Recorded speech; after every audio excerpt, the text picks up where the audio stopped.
Minecraft.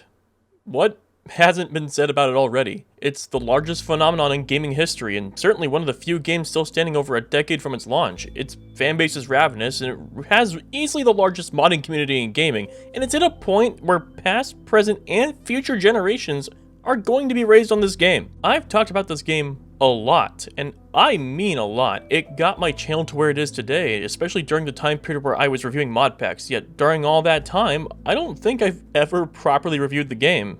I always felt it was kind of redundant. It's been around long enough and praised enough that the general sentiment around the game is that it's good, no matter how we see modern updates.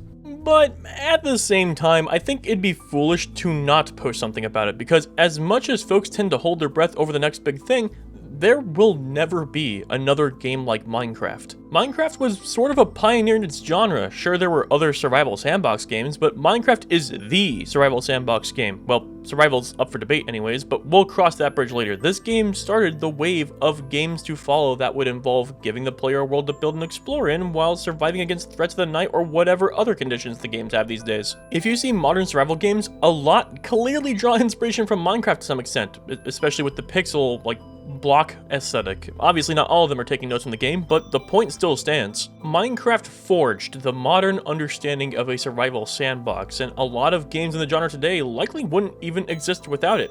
However, we're not just going to talk about its legacy. I want to discuss what's good about the game and what's bad. So sit back, relax, hit the like and sub button, and maybe even share this video with your friends. Or don't, hey, you do you, not your mom. And with my 16 plus years of experience in this game, let's give Minecraft a proper look. Actually, before that, I want to talk about something. Want to see more content? How about more content that's not just reviews and Minecraft? Well, I've got good news. I got a second channel. The Other Dweller is a channel dedicated to pretty much anything I wanted to upload that wouldn't fit the clocked in algorithm on this channel. See gameplay, shorts, rants, maybe even all three. It just started up and I have a goal to get that to 1,000 subs, so if you want to see more alternative content, subscribe to The Other Dweller now. There's even already a video there. Or don't, hey, not your mom, like I said. So with that out of the way, let's get back on track. Where do I even begin? Well, let's talk about how the gameplay actually goes. I think the game loop, for the most part, has aged pretty well. It doesn't really, overcomplicate anything. For the moment you spawn in, the game goes, hey, see that tree? Yeah? Go punch it. Minecraft. The game has a ton of simple hidden mechanics that are both intentional and unintentional, yet the game never tries to overwhelm you with that information because realistically, you don't even need it. The game isn't so much about a goal per se, more so doing what you want with the world, so no need to overwhelm a player with all that. If the player sees a mechanic they want to learn, they'll learn it. It puts a lot of faith in the player to sort of figure things out for themselves, which is a solid trait for survival games to have. Holding the player's hand the entire time in a survival game takes that feeling of survival and throws it out, so I'm glad that the only thing the game tells you is punch tree and open inventory.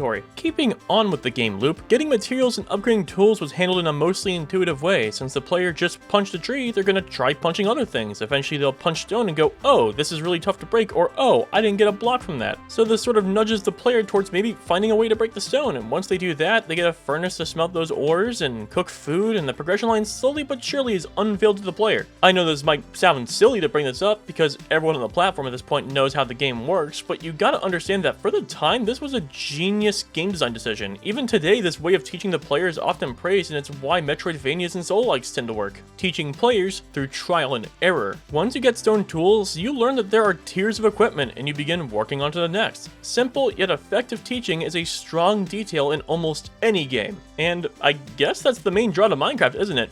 Simplicity. A lot of games have complicated mechanics that require a flight manual to read, and even then it's barely understandable, where Minecraft keeps it straightforward. Anyone of all ages can just pick it up and figure out stuff on their own with its non-overwhelming design, and enjoy the game without having to think too hard on it. Building is a simple right-click with a block in hand. Digging is holding down left-click till you hear the break and the pickup sound. Attacking is a simple left-click and the occasional right-click for your shield. Farming doesn't require a ton of maintenance, and while redstone does exist, you're not required to engage with it, though it certainly bolsters what you can do in the game if you do. And even then, the basics of redstone is not that hard to get down. It's all rather approachable, which I think is a major strength for this game. Now, as I've played throughout the years, I know of loads of different hidden tech and mechanics, but I'd argue that you don't really need to know any of it. While it does enhance what is possible for the game, and things like redstone creates a huge skill ceiling, none of it is a requirement to complete the game, and you can just build a house, do some farming, spread fear into the hearts of the local wildlife. And you know, that's another thing. Despite the fact that there's a somewhat clear progression line and a literal final boss, the game still doesn't really try to force you in any specific playstyle. It's remained pretty open-ended on how you have fun in this game, which actually greatly increases replayability. Also, we will get back to that somewhat clear part. There is a particular thing I've noticed. I think in total I've only defeated the dragon like 3 or 4 times, yet the amount of time I sink into this game is insane despite that. Moving on from the gameplay discussion, Minecraft still remains a visually distinct game. I think it goes without saying that everyone and their grandmother can recognize the creeper, or a Minecraft cow. It used its pixel art style pretty effectively back then, and now it's even stronger given that most, if not all, of the game has been retextured. Do I miss the crustiness of beta texture sometimes? Sure.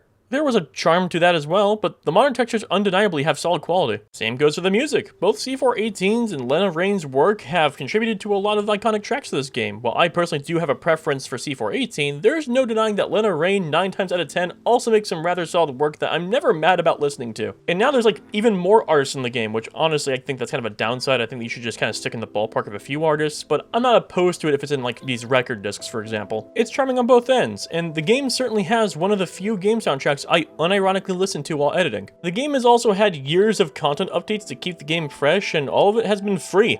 Like, entirely. There's no DLC, ignoring Bedrock. And they still aren't even humoring the idea of a sequel, even given how long the game has gone on. Sure, there's other large games that haven't had a sequel that still keep adding stuff, but this game started as an indie game and then got bought out. It's honestly astounding that Microsoft overall hasn't really pushed for a sequel. Not that I think the game even needs one. Then we have mods. Tons and tons of mods for all versions of the game. Minecraft has the most insanely large modding community in history I've ever seen for a game. Tons of high quality game-changing mods too. I mean, I may have gotten tired of seeing Create, but I think we can all agree this mod is absurdly high quality. Minecraft's whole play any way you want thing gets greatly exacerbated with the sheer amount of mod options players have, as well as the fact that you can actively go back to older versions of the game if you really wanted to, so no mods are necessarily obsolete. I mean, I myself reviewed so many mod packs that changed up how the game is played in significant ways. You can get lost in the possible options for days, maybe even years if you're that sucked in. It's all incredibly solid. And I could seriously go into all the little details surrounding the game, like its community, the history of culture around the game, and my personal history and attachment to the game, yet at the same time, even though Minecraft is still my favorite game of all time, yes, even despite the fact that I try to take a break, it's recently seen a lot of criticism. I myself having my own thoughts after all these years, so let's talk. Remember how I said that Minecraft mostly gets progression right? Well, I did say mostly. Enchanting, netherite, and even endgame tools like shulker boxes have created a lot of discourse within this community. I myself partaking on that discourse when it comes to enchanting specifically. Enchanting was novel for the time, but in modern day this mechanic has become somewhat of a subject of discussion due to how it operates on a fundamental level. It's a progression system that gives players more powerful gear by enchanting their stuff with different effects that either make it directly stronger or changes how it operates. This in theory would be awesome, if it weren't for the fact it lacks any sort of genuine player agency. The player has absolutely no way to really control the outcome outside of strengthening the table's level cap. Then after that, you're spinning the roulette. Want max efficiency? Roll for it. Silk touch? Roll for it. Sharpness? Bane of arthropods. And if it wasn't bad enough, you have to sit and grind XP from a source for hours at a time just to try the system again. In its entirety, it lacks player agency and doesn't respect the player's time. It desperately needs a rework. Also, on the subject of power scaling, netherite is the only alternative endgame gear we have. Netherite was made to be an upgrade from diamond, yet I don't think upgrades is really what the game needs. If there's anything I've learned from a certain long-running MMO I've played recently, vertical progression can only do so much. I actually think the smithing template system could have been used as a method to make a slew of side grades to diamond, make new armor sets with a utility meant to help with either certain challenges or to provide a unique benefit. The smithing table only gets used for netherite or armor trims. It's weirdly being slept on, and I know Mojang clearly has no issue adding new armor because they added copper armor and tools, which sort of felt redundant considering you can just still jump straight to iron. Like, they didn't add anything. I don't know why we're talking about this. Anyways, my point is stop thinking vertically and think horizontally. Make armor sets for better underwater traversal that isn't just depth strider, or armor sets for unique movement options. Why not an armor set that increases your building range?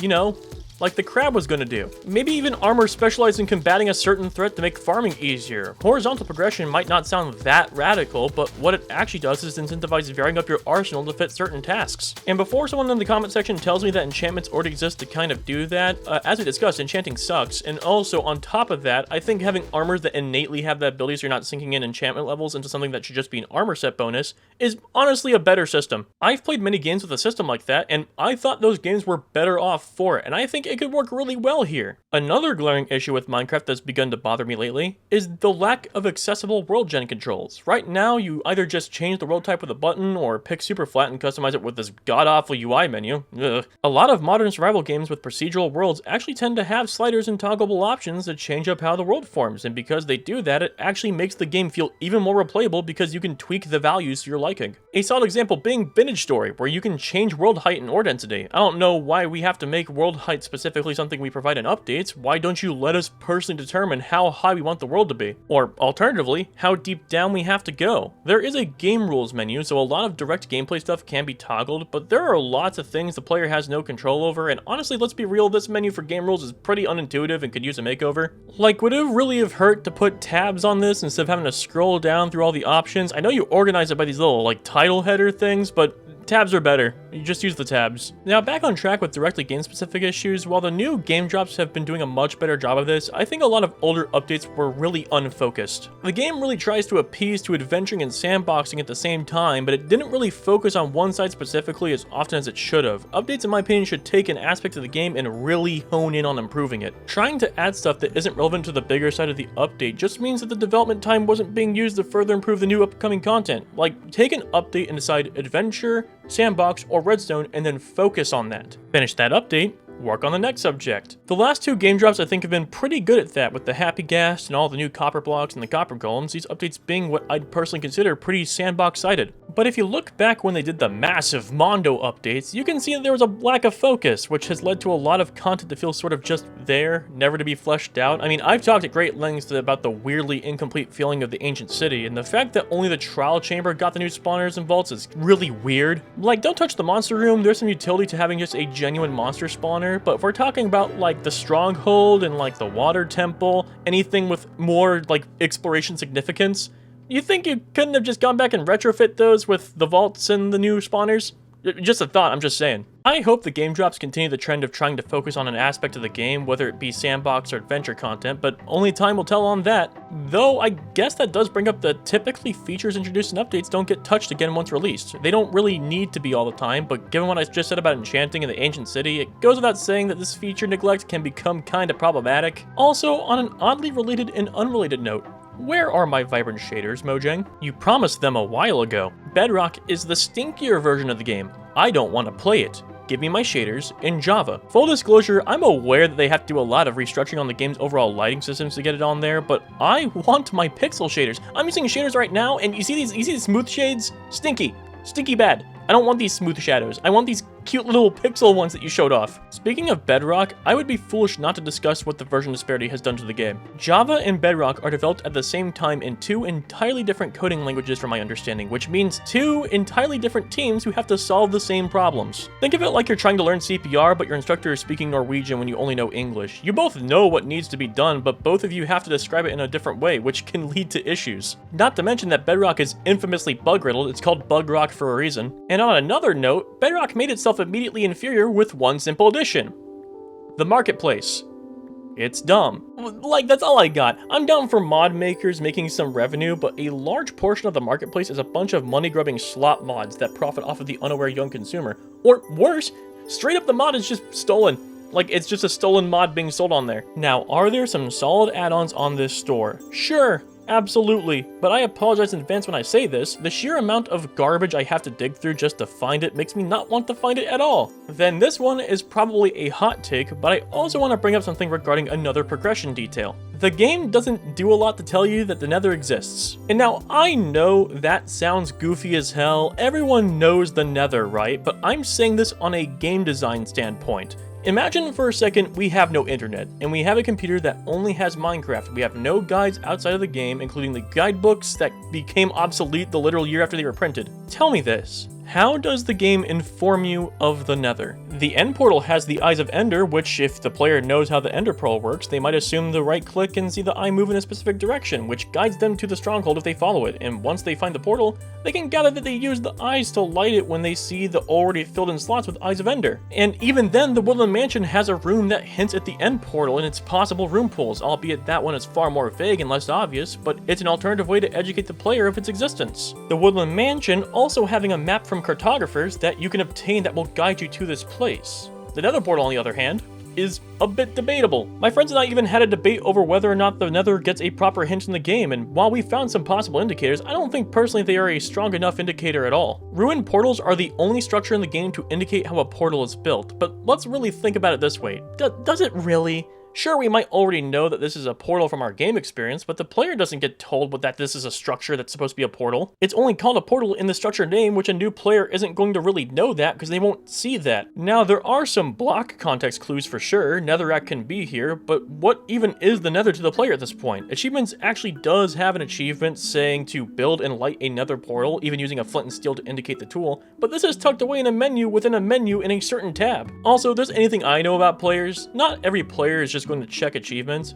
I sure as hell didn't, because I didn't even know the achievements actually sort of hint at how you do it until my friends told me. And keep in mind, I've been playing the game for 16 years. So there is your active proof. Also, finding a ruined portal depends on world gen, which if anyone who's watched my channel knows, 100 men versus a gorilla has better odds of working out than my ability to locate a ruined portal when I'm looking for one. Now, I don't necessarily want this to be spelled out to the player. A lot of the game is about its open-endedness and the fact that you can do whatever you want. Though if you want my genuine idea on how to handle this, cartographers already give a map to many overworld locations and even go as far as to give a name, but the ruined portal is not one of them in the Explorer map pool. I think adding the structure to it would be a simple enough way to take care of that problem. That way they see the map name, get curious, and see that visually it looks inactive and incomplete. From there, they can probably intuitively figure out how to repair it and eventually even how to light it. Now, are the Nether or End really required to enjoy this game? Not at all. Like I said, I've only slain the dragon a handful of times, and that's because the rest of the game is enjoyable enough in its own right that I don't really feel like I need to go there.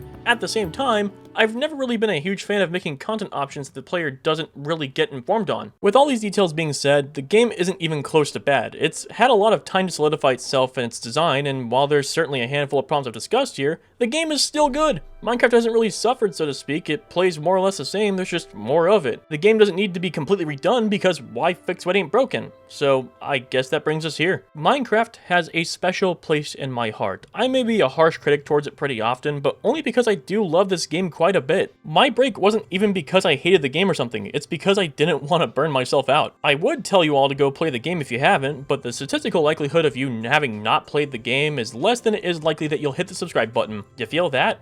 That was smooth execution. Minecraft and I have a lot of history in general. It got me through the rough parts of my childhood, it was where I had my first date, as cringe as it sounds, and it's the very game that got my career started in the first place. I placed Minecraft in S tier on my tier list stream for a reason. I do genuinely love the game. So much so that I genuinely had fun when I was making this video. Even though I didn't even go to the end this time. I just opted not to. And I had fun regardless. Honestly, talking about it like this has me excited to be back on it again, because at the end of the day, there will never be another game like Minecraft.